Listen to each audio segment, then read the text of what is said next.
Hello বন্ধুরা, সবাই কেমন আছেন? আমি খুব ভালো আছি। টিঙ্কু মণ্ডল চ্যানেলে অনেক অনেক অনেক প্রণাম ও ভালোবাসা। তো আজকে সকাল থেকে নিলাম ব্লগটা। তো এখন সকাল সকাল বাসি কাজ হয়ে গেছে, আর এখন চা করছি, বসে চা খাবো। আর আমার তো কানে প্রচণ্ড শীত লাগে, যেন টুপিটাও পরে নিয়েছি।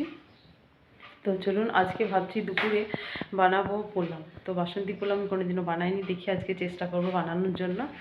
তো কেমন হবে কি জানি না, যাই হোক। তো আপনাদেরকে বানানোর পরে দেখাবো, বানানোটা দেখাবো না, যেহেতু আমি ফার্স্ট টাইম বানাবো। কীভাবে বানাবো বুঝতে পারছি না, দেখি তারপরে কেমন হয়েছে পরে তখন দেখাবো। তো চলুন, এখন আজকে একটু সবজির দোকানে গেছিলাম, তো নিয়ে এসেছি এখানে ফ্রেশ সুন্দর সুন্দর গাজর ছিল। তো গাজরগুলো দেখে খুব লোভ হচ্ছিলো, নিয়ে নিয়েছি। আর আলুর দম করবো বলে, মানে পোলাওর সাথে, তো মটরশুঁটি নিয়েছি অল্প একটু। আর এদিকে সিম নিয়েছি। সিমগুলো আজকে কিছু করবো না, রেখে দেবো ভেজে, অন্যদিন টিস চচ্চড়ি করলে দিয়ে দেবো। তো এখানে আলু নিয়েছি। আলু না খুব মোটা নেই, এখন বড় হয়নি, নতুন আলু, তো ছোট ছোট সাইজে ছিল, তো সেগুলো নিয়ে এসেছি এখানে। তো আলু তো এখন খুব মাটি আর বালি থাকে, হাতে কিচকিচ করে কেমন বেনাতে গেলে। আমি তো ধুয়ে রাখি, কিন্তু ধোয়ার এখন সময় নেই, কী করে। চলুন, বেলাও হয়ে গেছে, রান্নাটা বসিয়ে দিয়ে ঝটপট করে আলুর দম আর পোলাও করব, আর কিচ্ছু করব না আজকে। তো চলুন সব সবজিগুলো বানিয়ে নিই। তো এই দেখুন বন্ধুরা, ভালো করে চালটা আমি ধুয়ে নিয়েছি, এটা বাসমতি রাইস। তো তারপরে এটা এখানে দিয়েছি আদা আর একটু জিরে আর একটা লঙ্কা, তো পেস্ট করে নিয়েছি। আর 1 চামচ দিয়েছি ঘি। চালটা ধুয়ে একটু ঝুরঝুরে করে শুকিয়ে নিয়েছিলাম, তার মধ্যে ওই মশলার ঘি দিয়ে এটা মাখিয়ে রেখে দেবো এখন। আর এদিকে এই দেখুন আলু বানানো হয়ে গেছে, তো কড়াই বসিয়ে দিয়েছি। তো কড়াই আলুটা কষে নেবো, তো আলুর দমটা করে নিই, ততক্ষণ এটা মাখিয়ে রেখে দিয়ে পরে করবো। তো একটু দিয়ে দিয়েছি। আর হ্যাঁ, এতে একটু গাজর দিয়েছি, যে বললাম গাজর নিয়ে এসেছিলাম, গাজরটা খুব ভালো লাগছিলো আমার, একদম তাজা ফ্রেশ। তো এখানে একটা গাজর দিয়েছি, আমার ভালো লাগে। আর এখানে মশলা, আলুর দমের মশলা দিয়ে দিয়েছি, কাজু, বাদাম, পোস্ত, তারপর জিরে আর আদা লঙ্কা সব কিছু পেস্ট করে নিয়েছি, এর মধ্যে গোলমরিচ এলাচ দিয়েছি। তো চলুন, আলুর দমের মশলা রেডি, এদিকে চালটাও রেডি হয়ে গেছে। হালকা একটু জিরে আর একটা ফোড়নে দেবো কাঁচা লঙ্কা আলুর দমের জন্য। ঠিক আছে, চলুন মশলাটা এখন দিয়ে দেবো।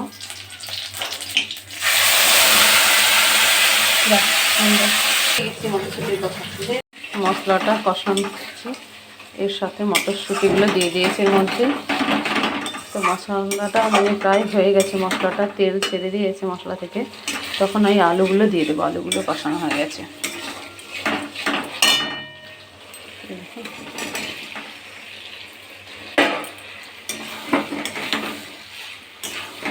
কষানো হয়ে গেছে, তখন দিয়ে দিচ্ছি জল।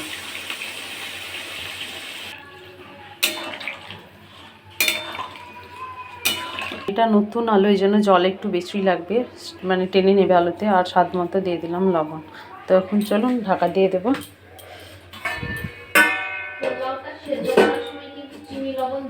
তার জন্য কাজু কিশমিশ নিয়ে নিয়েছি, তো আমি কাজুগুলো এখন গোটা গোটা আছে, আমি ভাবছি মাছ দিয়ে অর্ধেক করে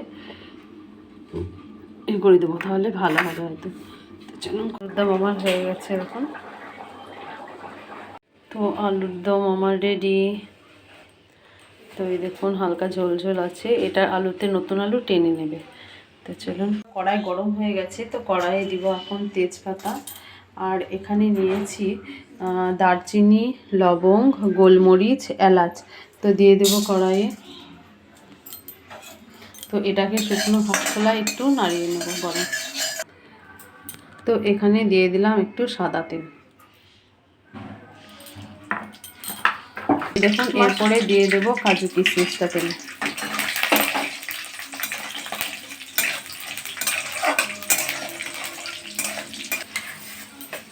তো এই দেখুন চালটা কি সুন্দর ঝুরি ঝুরি হয়ে গেছে শুকিয়ে। এরপরে চালটা দিয়ে দেবো ওখানে।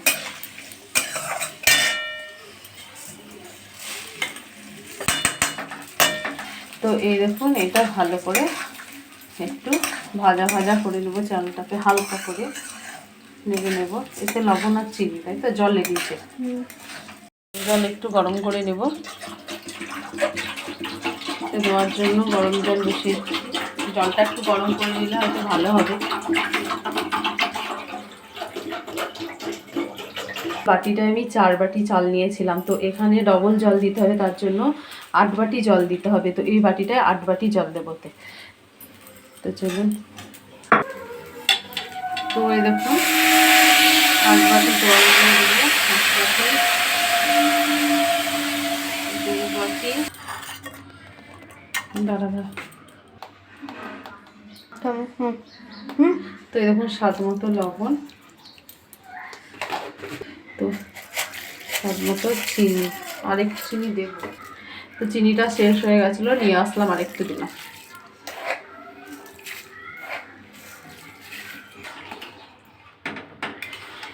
তো এই দেখুন পুরো মস্ত ঝুড়ি ঝুড়ি হয়ে, দেখুন বন্ধুরা পোলাও হয়ে গেছে, পুরো 1 ডেগ হয়েছে। এটা অনেকটা বড়ই, 1 ডেগ। দামটাও দেখুন পাতলা ঝোল করেছিলাম, একটু বসে গেছে, এটা আরও বসে যাবে। তো চলুন, রেডি পোলাও আলুর দম রেডি। তো এই দেখুন স্নান করে চলে এসেছি রান্না করার পরে আর কি। তো তারপরে ভাবলাম একটু বেগুনি করে নিই, তো পোলাওর সাথে তো বেগুনি ভালো জমে, তো আমার তো খুব ভালো লাগে, এই জন্য একটু আবার বেগুনিও করে নিলাম।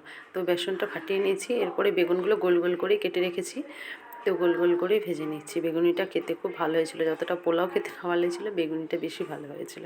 তো চলুন, বেগুনগুলো আমার কেমন লাগলো বলবেন আপনারা, আর পোলাওটাও কেমন লেগেছে আপনাদের সেটাও কমেন্ট করে জানাবেন, আর ভালো লাগলে একটা লাইক করবেন। তো এই দেখুন আজকের আমাদের মেনু এটাই। তো চলুন ঝটপট করে তাহলে সবাই মিলে আমরা খেয়ে নিই।